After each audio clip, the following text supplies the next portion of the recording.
மக்களே இன்னைக்கான 3வது ப்ரோமோ ரிலீஸ் ஆயிடுச்சு. 3வது ப்ரோமோல என்ன ப்ரோ நடந்தது அப்படின்னு கேட்டீங்கன்னா, 2வது ப்ரோமோல என்ன நடந்ததோ அதுதான் 3வது ப்ரோமோலயும் நடந்தது. Okay bro. அப்ப 2 ப்ரோமோலயும் என்னதான் நடந்தது அப்படின்னு கேட்டீங்கன்னா, வேற என்னங்க சாப்பாட்டு விஷயத்துல கெமி வந்து பயங்கரமா அழுதுட்டு இருக்காங்க. அது என்ன அப்படிங்கறத இந்த வீடியோல பார்க்க போறோம். அது மட்டும் இல்லாம ரம்யா ஜோ தயவு செஞ்சு நான் அந்த பிக் பாஸ் வீட்டை விட்டே கிளம்புறேன். என்னால முடியலப்பா. ஒவ்வொருத்தரும் ஒவ்வொரு மாதிரி தாக்குறாங்க.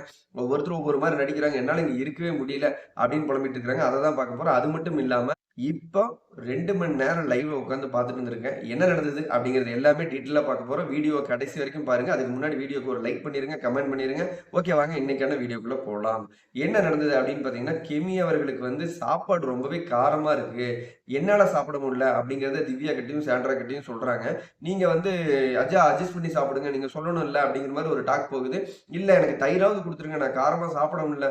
என்னால சாப்பிட்டு பழக்கம் இல்ல. என்னால சாப்பிடவும் முடியல அப்படிங்கிற ஒரு சரியான ரீசன் தான் சொல்றாங்க. அந்த இடத்துல ஒரு ஆர்கியூ மாதிரி போகுது. அதுல ரொம்பவே மனம் உடைஞ்சு போய் கெமி வந்து நம்ம ரம்யா ஜோ கிட்ட அழுகுறாங்க. என்கிட்ட சாப்பாட்டுல கூட இந்த மாதிரி நடந்துக்கிறாங்க. எனக்கு காரமா சாப்பிட வராது. சாப்பிட்டாலே எனக்கு செட் ஆகாது அப்படிங்கிற ஸ்டேட்மெண்ட் தான் நான் வச்சேன். நான் தயிர் கொடுங்க நான் அதை வச்சு சாப்பிட்டுக்கிறேன் அப்படிங்கறத தான் சொன்னேன். ஆனா ஒரு மாதிரி வந்து ரம்யா அந்த ஒரு மாதிரி வந்து திவ்யாவா இருக்கட்டும், நம்ம சாண்ட்ராவா இருக்கட்டும், ஒரு மாஃப் பண்ற மாரி ஒரு மாரி பேசுறாங்க. எனக்கு ஒரு மாரி மனசு ரொம்பவே கஷ்டமா இருக்குது. அப்படின்னு சொல்லிட்டு அந்த சாப்பாட்டுக்காக அழுகுறத தான் பார்க்க முடியுது. அந்த இடத்துல ரம்யா ஜோ அவங்களுக்கான வழிகள சொல்றாங்க. என்ன அப்படின்னு பார்த்தீங்கன்னா, இந்த டாஸ்க்ல வந்து பார்த்தீங்கன்னா, இந்த வீக்லி டாஸ்க்ல வந்து கேப்டன்சி பதவிய ரம்யா வந்து கேட்டு வாங்குவாங்க. அதாவது நான் இந்த வீட்ல இருக்கிறதே தெரிய மாட்டேங்குது அப்படிங்கிற மாரி சொல்றாங்க. அதனால எனக்கு இந்த கேப்டன்சிய குடுங்க. நான் வந்து ரொம்பவே பெர்ஃபார்ம் பண்ணி எனக்கு எப்படியாவது நான் பெஸ்ட் அப்படிங்கிறத காட்டணும். எனக்கு இந்த வாரத்த நான் சரியா பயன்படுத்திக்கணும் அப்படின்னு ஒரு ஸ்டேட்மெண்ட்ட வச்சு தான் இந்த கேப்டன்சியா வந்து வாங்குனாங்க. முழுக்க முழுக்க இதுக்கு ஒர்த்தா அப்படின்னு கேட்டீங்கன்னா, உண்மையாவே அவங்களோட எஃபோர்ட்ட அவங்க போட்டுட்டு தான் இருந்தாங்க. ஆனாலும் இது வந்து பெஸ்ட் பெர்ஃபார்மர தூக்கி அமித் அவர்களுக்கும் குடுத்துட்டாங்க. அதாவது அந்த டீம பொறுத்தளவுக்கு, அதாவது அந்த பாத்ரூம் டீம பொறுத்தளவுக்கு ரம்யா ஜோ இருக்கிற பாத்ரூம் டீம்ல அமித் அவரும் பார்ட்டிசிபேட் பண்றாரு. அமித் அவர் வந்து அவரோட எஃபோர்ட் போடுறாரு. ஆனா ஒட்டுமொத்த ஹவுஸும் சேர்ந்து அந்த 2 டீமும் சேர்ந்து அமித் அவர்கள் பெஸ்ட்டும் ரம்யா ஜோ வந்து ஒஸ்ட் அப்படின்னு சொன்னதை ஒஸ்ட்டுங்கிற அந்த வேர்டை வந்து தாங்கிக்க முடியல. நான் எவ்வளவோ வந்து என்னோட எஃபோர்ட் நான் ஃபுல்லா போட்டேன் அப்படின்னு சொல்லி அந்த இடத்துல திரும்ப ரிஜிஸ்டர் பண்ணி எனக்கு ரொம்பவே கஷ்டமா இருக்குது அப்படிங்கிற அழுகுறாங்க. கன்வர்சன் ரூமுக்கு கூப்பிட்டு பிக் பாஸ் வந்து ரொம்பவே இந்த மாதிரி இல்லை எதுவும் ஃபீல் பண்ணாதீங்க, நீங்க உடஞ்சு போக தேவையில்லை ரம்யா, உங்களுக்குன்னு ஒரு டேலண்ட் இருக்கு. ஒவ்வொருத்தரும் இந்த வீட்டை விட்டு நான் ஓடி போறேன்னு சொல்லும் போதெல்லாம் எப்பயுமே வந்து நம்ம பிக் பாஸ் வந்து தேத்தி விடுறது வழக்கம். அப்படிதான் இப்ப ரம்யா ஜோவையும் தேத்தி விடுறாங்க. ஆனா ரம்யா ஜோவோட காரணம் உண்மை.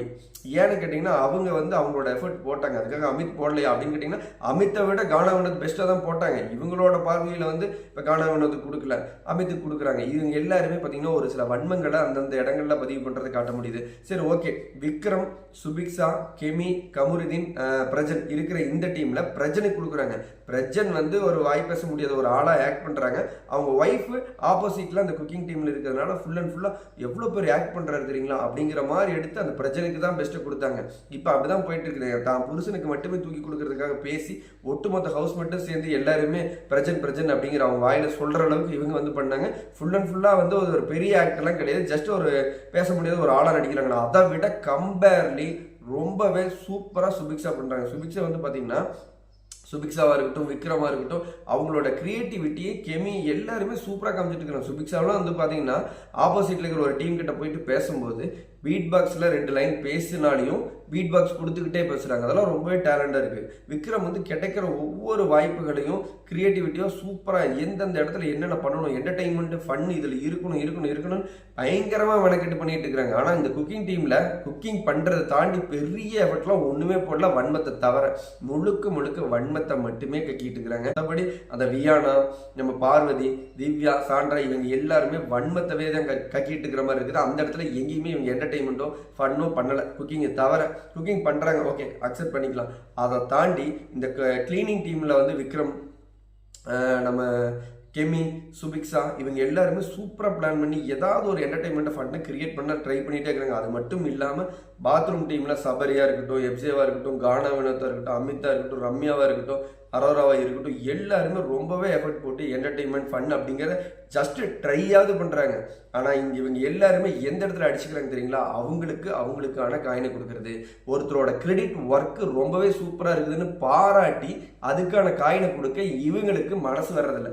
ஒருத்தருக்கு ஒருத்தர் அந்த வஞ்சத்தை காமிச்சுக்கிட்டு, அவங்களோட வன்மத்தை காமிச்சுக்கிட்டு, அந்த ஈகோவை காமிச்சுக்கிட்டு இவங்களுக்கு எப்படியாவது காயினை கொடுக்கணுமா, காயினை கொடுத்தாதான்டா கேமு, ஐயோ காயினை கொடுத்தா ஜெயிச்சிருவாங்களா அப்படிங்கிற மாதிரி காயினை கொடுக்கறதுக்கு மனசே இல்லாம இந்த டாஸ்க் போயிட்டு இருக்கு. இன்னைக்கு லைவ் என்னன்னா எப்படி சூப்பராக பர்ஃபார்ம் பண்ணாலையும் இவனுங்கிட்ட இருந்து காயினே வாங்க முடியாதுங்கிற ரேஞ்சுக்கு தான் போயிட்டு இருக்கு. ஏன்னா மனசார ஒருத்தர் சூப்பராக பண்ணுறாங்க அப்படின்னு நீங்கள் எப்போ அக்செப்ட் பண்ணுறீங்களோ அப்போ தான் சூப்பராக இருக்கும் கேமு. இவங்களுக்கு வந்து தெரியுது இவங்க சூப்பராக விளையாடுறாங்க, சூப்பராக பண்ணுறாங்கன்னு தெரியுது. ஆனால் காயினை கொடுத்தா எங்கே ஜெயிச்சிருவாங்களோ அப்படிங்கிறதுக்காகவே காயினை கொடுக்காம போயிட்டு இருக்கு. இந்த கேம் எதில் போய் முடியுன்னு தெரியல. இந்த வீடியோ பார்த்துட்டு இருக்கிறவங்க நீங்கள் லைவில் பார்த்தீங்கனாலையும் எபிசோடில் பார்த்தீங்கனாலையும் ஒரு காயினை பெரிய மனசோட இங்கே எவனுமே கொடுக்குறது இல்லை. ஒருத்தன் கிரியேட்டிவிட்டியாக அழகாக கொடுத்தாலே அவனோட ஒர்த்து கிரெடிட்டை ரெஸ்பான்ஸ் பண்ணி அவனுக்கான காயினை கொடுக்காத போது நீ எப்படா கேம் கொண்டுட்டு போவீங்கிற மாதிரி தான் இருக்குது. இனிவே மனசு வந்து 5 காயினுக்கு ஒரு காயினாக தான் நவுத்திட்டு இருக்கானே.